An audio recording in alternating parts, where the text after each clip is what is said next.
Welcome to Faith Positive Radio with Dr. Joey Fawcett, the Christian business coaching conversation that increases your faith with greater joy at work so you love God and others more. Dr. Joey interviews Christian business professionals just like you to discover their secrets for working faith positive in a negative world. Welcome to Faith Positive Radio with Dr. Joey Fawcett. Hey, Faith Positive Nation, Dr. Joey Fawcett here with you on Faith Positive Radio, another wonderful episode. Today, we're going to talk with one of my coach friends who's actually a part of our Get Positive Coach community. And his particular specialty in coaching, in fact, is to connect with the hearts of leaders. Now, you may have had some leaders that you wondered if they had a heart, right? But all leaders do have hearts, and those hearts need connecting. And today's guest connects with the hearts of leaders and helps them grow their leadership and helps them develop their leadership more, and especially in Christ likeness. Sometimes he's overt about it and calls Jesus by name, but always, even when it's covert, today's guest is representing Christ and connecting with hearts of leaders. Faith Positive Nation, help me welcome to Faith Positive Radio in this episode, my good friend, Coach Mark Stamper. Mark, welcome to Faith Positive Radio, my friend. Thank you for that very warm welcome. Oh, it's always a pleasure to be with you, Mark. So what does it mean, Mark, to connect with the hearts of leaders? Well, there's a context. You know me, there's always a context. So basically, I'm a follower of Jesus masquerading as a coach, but I can do coaching. Clients keep coming back and I teach coaching skills, but I don't coach for the sake of coaching. Coaching has helped me be a better leader. And what I found is that leaders often are at the top of an organization. Mm-hmm. They're the ones that have worked to get there because of what they know. Mm-hmm. And they are now, everybody's looking to them to tell the organization what to do. They basically feel like that's their main purpose and goal, and they don't really turn to other people necessarily for support or feedback or that mirror. So I have found that through coaching, I have found a way to provide a service to leaders that gets into that conversation, but it's leader to leader. So I bring in the gift of leadership, the skill of leadership, the experience of leadership, right, et cetera, et cetera. And coaching, however, is the specific way to do it. But what happens is, it's really cool how it happens. It turns into where it's just a leader talking to a leader, and they get refreshed in that. But it's not just a chit chat because they're there for coaching, but it's like they talk about some of the real hard challenges they've got, or the tough stuff, or decisions they've got to make, and they trust me because not just because I'm a coach, but because they know they're talking to a proven leader. Now, tell Faith Positive Nation about being a proven leader, your experience and your skill set in your previous career to being Coach Mark Stamper. I never really thought of myself as a leader for much, but I was thinking back over how the Lord created me and how it started in 7th grade when the guy running for president of the class or something asked me to be his campaign manager. And I took that like a dog to water because I got to do all kinds of leadership stuff. So, and I just like that gave me confidence that young and just went on. But as it became more evident, there are things, a lot of things, when we do things, we get validated by other people, our calling, our gifts, our talents, where we go. So I had things that started validating. Been the president of 3 nonprofits, got a volunteer service award from the White House to work with one of them, and helped retire a mortgage on a home for reentry home for former offenders, and was the president of the board and received their Man of the Year award, et cetera, et cetera. So it was things that say, good job as a leader. IBM, I'm very proud still of the IBM Leadership. It's a very prestigious award, IBM Leadership Award, that I received there for building one of the first virtual teams and pulling people together from coast to coast and across the country. And that was a challenging gig, but it was a very rewarding gig. The college that I taught at for over 31 years in Indiana before we moved to Tennessee, Excellence in Instruction Award. That was because of what students said. Students gave feedback and met with people who wanted to do things. And then at Maryland University, a faculty teaching award for last year. Those are some of main ones that stick with me, and there's a lot of other smaller ones that attest to me that I'm doing something right, at least in the view of other people. But when the Lord told me in 2009 for my calling that he'd never clarified, he said, now I want you to pay attention to 1 Corinthians 12:30, and I'm not pleased with how leaders are leading organizations.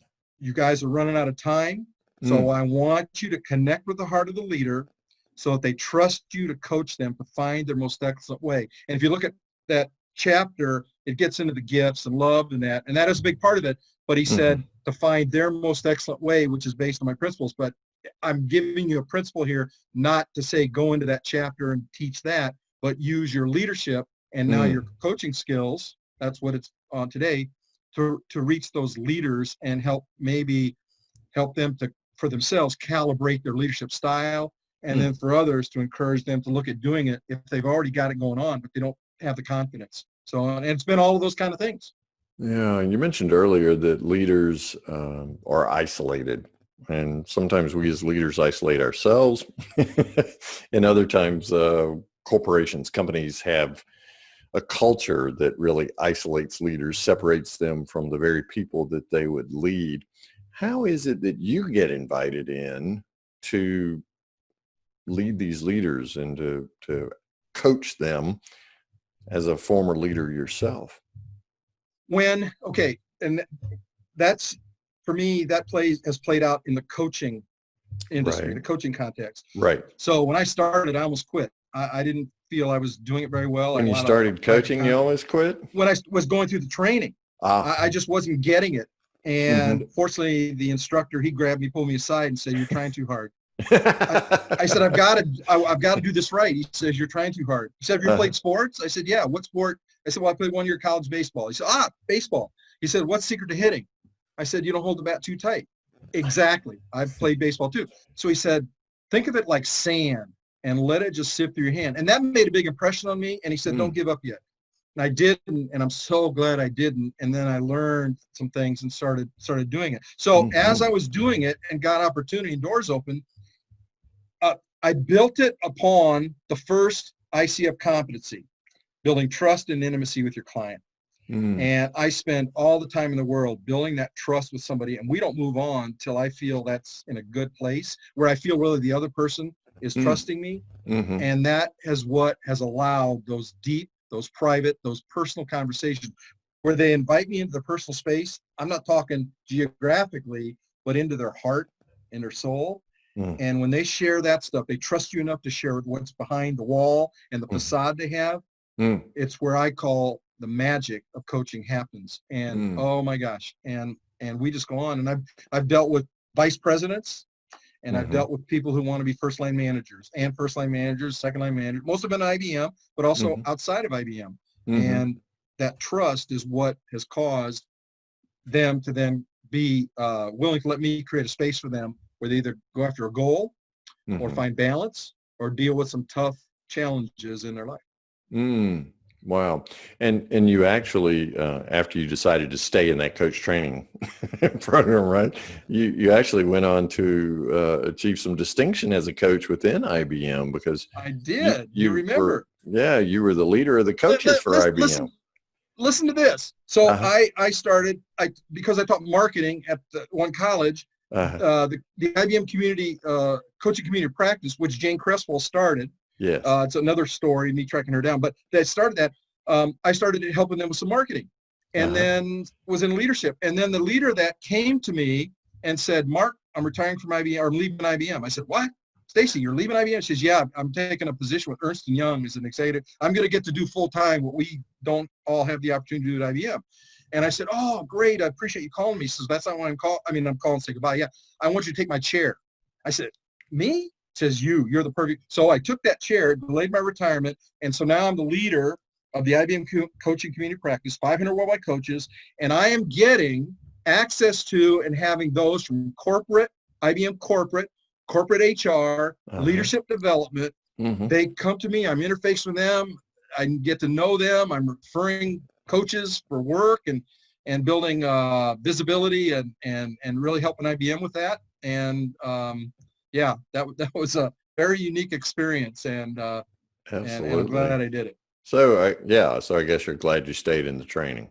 I am. Yeah. Oh, okay. I'm thinking I'm glad I stayed in IBM longer, but yes, I'm very glad that I stayed in the training. And if you look at my website, I have a lot of testimonials. I use those for marketing purposes, but I also use those as down the memory path of brought this value to this person, connected with this person, and it just it encourages me sometimes when I don't always hit the single.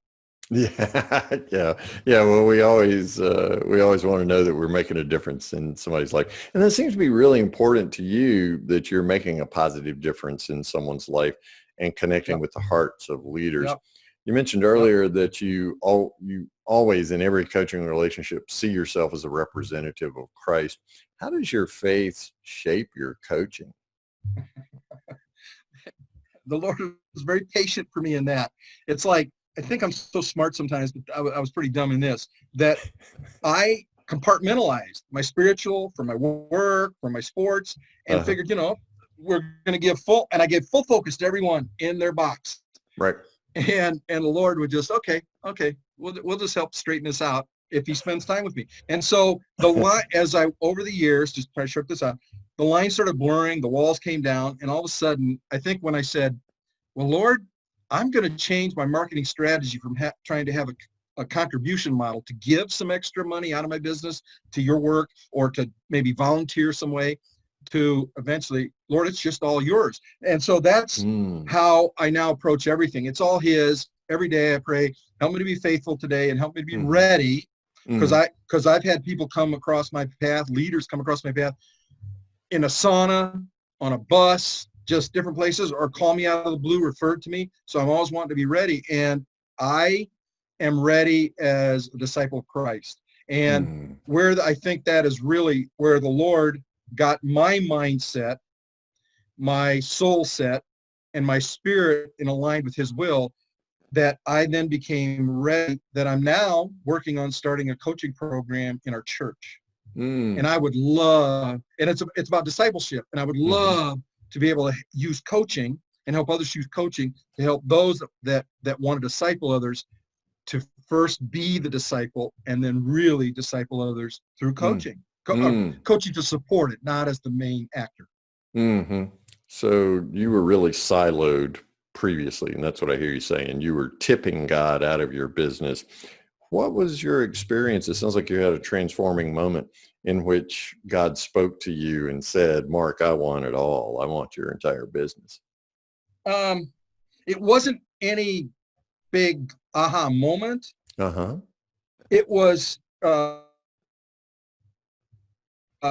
change in mindset, a gradual change in mindset, more awareness, kind of like what clients go through. I've been coached, what we go through when we're coached, when the awareness started getting bigger, and I'm like, wow, I'm seeing something's changing here. The way I think about this, way I feel, and what I'm doing, and it feels good, and it's different than the paradigm that I had before. There was nothing wrong. I don't think there's wrong or sinful with what I was looking at. It's just how I function in everything. And now and I'm going, well, it's seamless. It's just going to be seamless. God, it's going to be seamless. Like I'm telling him something he doesn't know. It's like, I get this, but I'm glad you're saying, because I need you to tell me so that you hear it, Mark. Yeah, and it's seamless. Exactly. To tell me that you got it. Yeah. So what would you say to somebody who's in corporate America or working in a company right now, and they feel like, Mark, that they need to keep things in silos, that their faith belongs over here and that's a Sunday kind of thing, and that the work is a Monday through Friday kind of thing? What would you say to somebody who's thinking that way right now? That is not something that I can necessarily lead them to the water. I think often a crisis comes into a person's life where they examine their being. And when a leader's at the top or moving to the top because they're a high achiever, and something happens, that catches their attention more than anything else, because it's like, whoa, because they're just moving and all of a sudden something's slowing it up or something isn't. So if they have a crisis check, as I call it, then if they're smart, they can be open to looking at things a different way. For example, I was coaching this retired vice president of electric company, and he was having trouble with tennis. And so he wanted me to coach him around confidence in tennis. And you know, when he got done, he said, I figured out what my purpose is now. And I said, what's your purpose now? He said, I'm still a leader, but my purpose is I want to bring a smile to at least one person every day.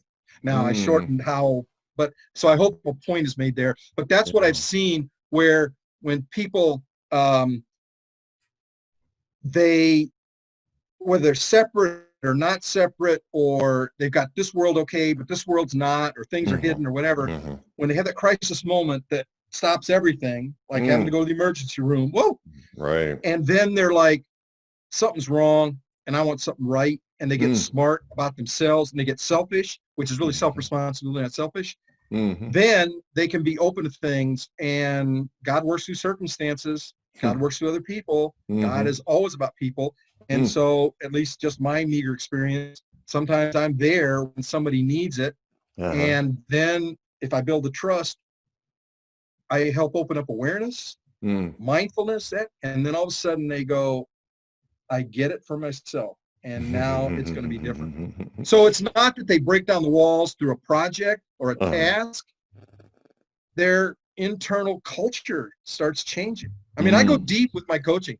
I try to go deep. I only take a few select clients. I don't take all kinds of clients. Take a few, because I've got to go deep. And I don't want to just be fast food in coaching. I want to be that great meal. So rather than a snack, you want a full course meal, 7 course or something. Well, I love what you're talking about, because most of us, at least in my experience in coaching, we stay in our silos until there is some dis-ease, some discomfort, something upsets our apple cart, and the 9 dots begin to change, and suddenly we're going outside them. And that's when the Holy Spirit really can enter in and find a place where we can grow, because growth lies just beyond the edge of our comfort zones, right? And with the fast pace of change today, somebody's always upsetting your apple cart at work. So just know, Faith Positive Nation, that in the midst of that crisis, right, that there's an opportunity for God to do some work and to grow you not only through the crisis, but beyond, so that you emerge better than you actually entered the crisis. So Mark, there's a distinction here, Joey, if I may. There's a distinction. Sure. I got this mainly from working on former offenders. There's a lot of incredible leaders in prison. Yes. But they made a mistake. So leaders often get they get so much pressure, so much lack of margin for themselves, and they burn themselves out physically, emotionally, mentally, and then they're more prone to a mistake, and they make a mistake. And you probably know this from the pastor. There's a lot of casualties in ministry. There's a lot of casualties in business. We see it in politics. We see it in entertainment. A lot of casualties where people have money, and they have good looks and charisma and power, and that so if they make that mistake, and if it's real bad, they go to prison and they can regroup and come back, okay, and they'll learn better. But if they can somehow be smart enough to use what got them to this place to go, I need to maybe I need to go see my doctor now, or I need to do something. I need to get some support or engage somebody, do something on the front end.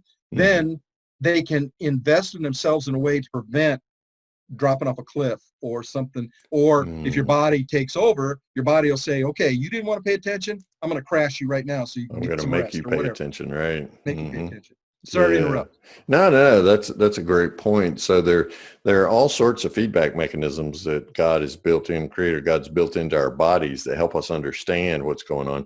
We just need to pay attention, to dial back the pace a little bit, and give some internal examination. And get mindful. We're in our head. We are in our head all the time. And we can decipher information that comes in from all the media like crazy and really good in our head.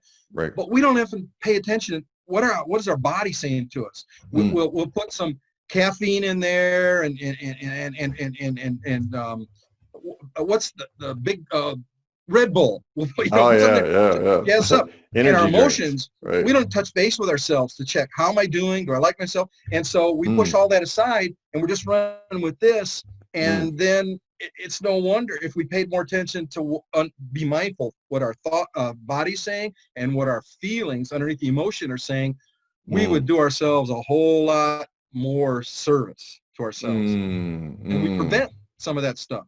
Right. So being a coach, having a coach really is an opportunity for you to dig deeper and to discover who you are, what you're going through, give some definition to identity and purpose, and then look at the world that you've constructed around you, which may or may not be supporting you as a leader with the best way. So that's the beauty of your coaching, right? Connecting with the hearts of leaders. And coaching is not buddy-buddy. It's not a spouse.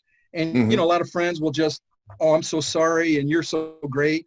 They don't hold you accountable. Iron sharpens iron, but there's not a lot of other kind of iron that is workable. If somebody has that in their lives, they found a real gift. But no, not many leaders have that. And then they can look, and you can get therapy, you can get counseling, get mentoring, get managing.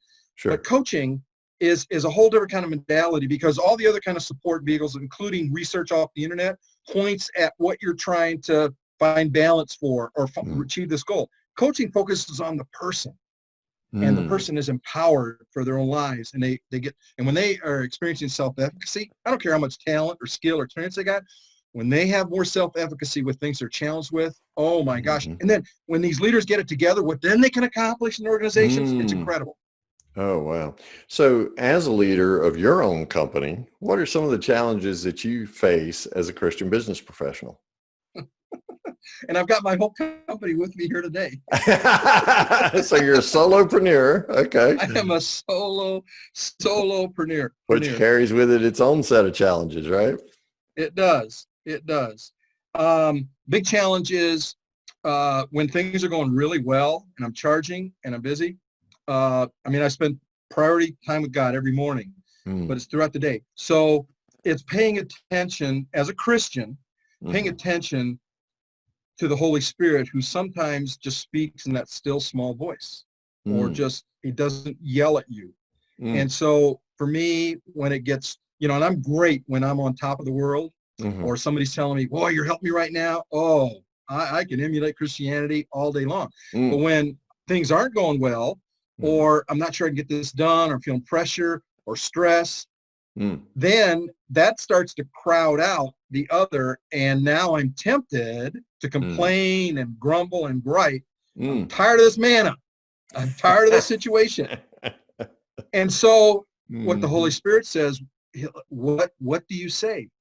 And I say, God, I believe you and I believe in you. I believe you and my God will help me. I don't know how many times I was going to have these dreaded Monday morning meetings at work. I was also a consultant in software, and I was a team leader, and I had these dreaded Monday morning meetings. And I learned that after a number of years, and I started praying to God, and I started saying this, my God will help me. And you know what? Sometimes those meetings didn't happen. Sometimes those meetings were not what I expected. And sometimes those meetings were not as bad as I thought.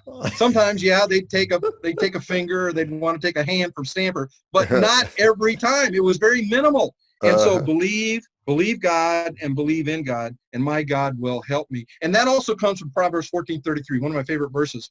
Wisdom rests in the heart of him who has understanding. We all want wisdom. I've wanted wisdom, but sometimes we need understanding for knowing how to use that wisdom, because God doesn't just do everything. He gives us his free will, and he steps back and lets us go and work and do it. So if I have more understanding, I'll use that wisdom better. And so believing God and believing in God is having an understanding that is a true statement, because I've seen it happen. It happens. He does. Yes, it does indeed. So how do you carve out that time? How do you make that time to spend time with the Lord each day, and you're a solopreneur? This is like when I started, now it's all God's, and I had these compartments. So when I started, I go, I didn't do devotions after I became a Christian. I got pulled into doing, I learned the language and I was doing everything, but I crashed and burned later because I didn't build a relationship. So I go, okay, when I regrouped, I go, okay, I got to do something different. So I'm going to start spending time with God. So I started one day a week on Saturday mornings. Okay. And then it was better. And then I thought, boy, why am I leaving church and want to just go see the Bears game? Or why am I I'm glad, I did that for a while. And so I thought, man, I would have to go to church before a Bears game, because it would just be terrible Go I'd watch the slap Bears. you right now. I can just, yeah, I know, but I'm still true. No amount of Well, prayer but can back help in the the- Bears, though, right? Back in 1985, Oh, that was okay. pretty exciting. All A right. bucket of Kentucky Fried Chicken Bears game was a great Sunday afternoon. So anyway, Was Dick Butkus playing for him back then? no, No. it was Walter Payton. Oh, And man. yeah, I and a loved bunch of watching others. Walter Okay, Payton. Okay, all right. So I should So- say so- the present day Bears, right, as opposed to present day 85 Bears, but I'm still a fan. But so I said, okay, wonder if I prayed on Sunday morning before church, that might help. And you know what? It helped my attitude. It really helped me. So then I thought, a while later, I thought, this is really good. It's not that I'm early; it's earlier and everything. Okay, but- so but it's working on it's- Saturday and Sunday. Maybe it'll work some other days Right. of the week too. But what I did was I started putting a to-do on my to-do list on my computer. I had to build to do it. And that didn't work very well. And then finally, as just the Lord got more and more of my heart, I just wanted to spend time with him. And so because morning work, then I go, you know what? Oh, I know. A pastor in a church introduced something called the 40-day prayer walk. He'd written a book. So, and he says, look, folks, those of you that don't do devotions regularly, why don't you try this for 40 days, one day with a scripture and some thoughts from me and then a place to journal. Why don't you do it and see what happens? And I thought, you know what? I'm going to try this. That was like in 1988, 87, 88. Mhm. And I did it and I've never looked back. And so now it's Wow. just part of my culture. I start my day like I'd rather spend time with the Lord first than eat my Cheerios. And I love eating my Cheerios. But you don't put Red Bull on your Cheerios, right? I do not. Yeah. Okay. So those are the two brands along with the Chicago Bears that we're not making any money here in Faith Positive Nation off of. Okay. But they've been mentioned here today. Mark Right. Stamper, Coach Mark Stamper is my guest on this episode of Faith Positive Radio. And as you can tell, he is really passionate about connecting with the hearts of leaders. And Mark, I so enjoy that passion. Faith Positive Nation always wants to know from our guest, Mark, about a favorite Bible verse or Bible passage, one that's really meant something to you or is meaning something to you now. What's your favorite Bible passage? Well, I mentioned Proverbs 14:33, but another one is Psalm 78:72. David wrote this, and he said that, I'm paraphrasing a little bit, that he served from the integrity of his heart and the skillfulness of his hands. I think for that really spoke to me because I see people serving with skill but on integrity, and then I see those that have integrity sometimes thinking that's all they need, and the Lord's blessed this. I think we need both. I think we need the integrity of our heart, but we also need to bring some skill if we want to bring people value. Man, and I hear that combination of integrity and skill with you, Mark, because the integrity comes from spending that time with the Father each and every morning of your life. And man, you've done an excellent job of developing your skill set, especially for coaching. So thanks for listening to your coaching instructor at IBM and remaining in that class so that you could touch and connect with so many hearts of leaders today. Thank you, my friend. Thank you. Coach Mark Stamper, give us an email address where we can reach out to you and a website also. Oh, love to market. Email Mark with a K at coachmarkstamper.com. No spaces. That's my brand. And the website, thanks to Joey for helping me remember my website, coachmarkstamper.com. And Stamper is Stamper, and you can go to our website at getpositive.today, and you can simply search for Mark Stamper. Take you right to his page. So if you're walking your dog or in a morning or an evening commute, we've got the link right there for you, coachmarkstamper.com. Mark, thank you so much for this amazing interview today. I know I'm inspired to be a better coach. I now understand better the value of integrity and skill for coaching. And I just pray God's blessings on you, your amazing wife, Gail, your 3 sons, and all those amazing grandchildren. Joey, I love our relationship, and I'm honored to be here, and thank you very much. Thank you, Mark. God bless you, buddy.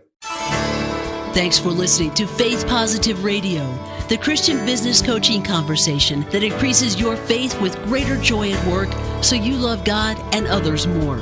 Suggest guests and ask questions when you email Dr. Joey at info@getpositive.today. And be sure to get your free gift of the 5 positive business conversations to have today coaching program at getpositive.today. Until next time, may God bless you with everything your heart can hope for and more than your mind can imagine.